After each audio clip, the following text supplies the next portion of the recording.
Shalom saudara-saudariku yang terkasih dalam nama Tuhan kita Yesus Kristus. Pada kesempatan ini kita akan diperhadapkan dengan firman Tuhan, yaitu doktrin tentang Yesus. Kita akan berbicara doktrin tentang Yesus. Namun sebelum itu, mari kita melihat bagaimana sifat keilahian Yesus. Yesus memiliki sifat keilahian dan kemanusiaannya.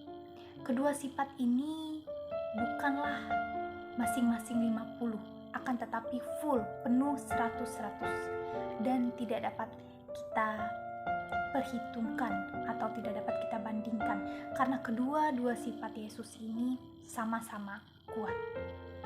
Pada kali ini Yesus memiliki sifat keilahian yang akan kita bahas dan yang akan kita renungkan secara bersama-sama, yaitu di mana Yesus Kristus yang pertama sebagai Maha Kuasa, yang dimana dapat kita artikan sebagai omnipoten, dan yang kedua yaitu Yesus Kristus sebagai Maha Tahu atau dapat kita katakan omniscient, dan yang ketiga Yesus sebagai Maha Hadir atau omnipresent. Yesus juga kekal, tidak pernah berubah sifatnya. Dan Yesus adalah suci, penuh kasih, dan setia. Jika kita berbicara tentang keilahian Yesus, maka di sini ada 3 tentang keilahian Yesus. Yang pertama yaitu Yesus Kristus sebagai Maha Kuasa atau omnipoten. Bisa kita lihat bersama-sama saudara-saudariku sekalian. Mari kita membaca dan membuka Alkitab kita, membaca sebagian dari firman Tuhan yang terdapat dalam Matius pasal 28 ayat 18 yang berbicara tentang kemahakuasaan Yesus, yaitu berbunyi demikian. Yesus mendekati mereka dan berkata, "Kepadaku telah diberikan segala kuasa di sorga dan di bumi." Amin untuk firman Tuhan. Pada nas ini menyatakan bahwa Yesus memperlihatkan kemahakuasaannya. Maha kuasa Yesus di sorga dan di bumi, yang diinginkan atau yang dikehendaki oleh Allah, yang direncanakan oleh Allah. Lalu selanjutnya yang kedua yaitu Yesus Maha Tahu atau omniscient. Dapat kita lihat dalam nas yaitu kitab Markus pasal 2 ayat 8. Di sini secara jelas firman Tuhan mengatakan bahwa Yesus adalah Maha Tahu. Mari kita baca bersama-sama ayatnya yang ke-8. Tetapi Yesus segera mengetahui dalam hatinya bahwa mereka berpikir demikian, lalu ia berkata kepada mereka, "Mengapa kamu berpikir begitu dalam hatimu?"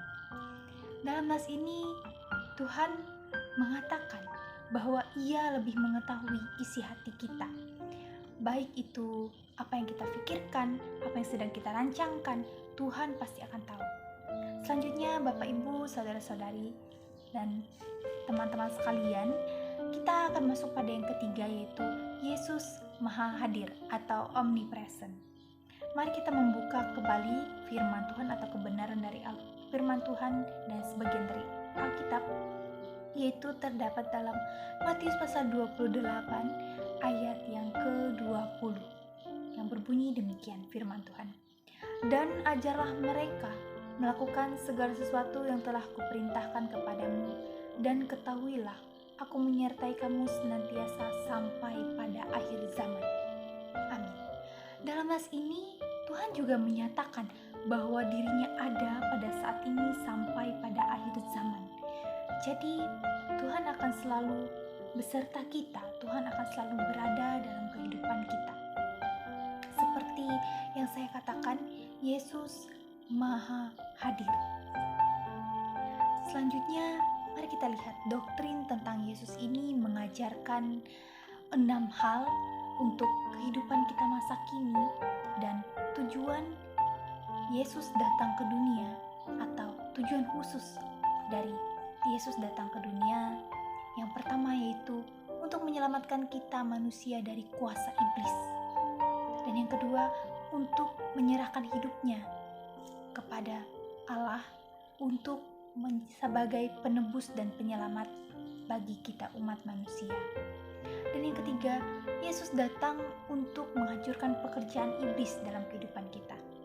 menghancurkan hal-hal yang jahat yang secara tidak sengaja ataupun sengaja kita rencanakan. Lalu yang keempat, Yesus datang untuk memberi hidup yang kekal kepada kita semua. Hidup yang kekal ini bagaimana? Hidup yang kekal ini menuju pada kerajaan sorga yang akan kita terima pada saat ini hingga nanti, pada saat penghakiman Yesus akan datang. Lalu yang kelima, untuk memberikan kelahiran baru ke dalam keluarga Allah kepada kita.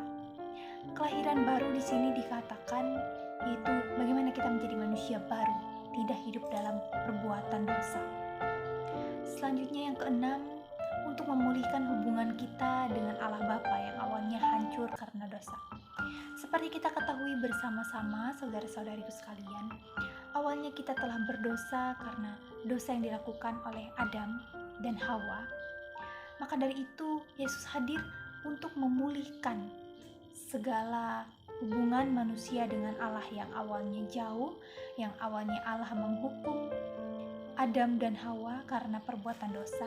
Akan tetapi Tuhan Yesus datang untuk menyelamatkan kita semua dan untuk memulihkan hubungan kita sehingga hubungan kita bisa baik kepada Allah.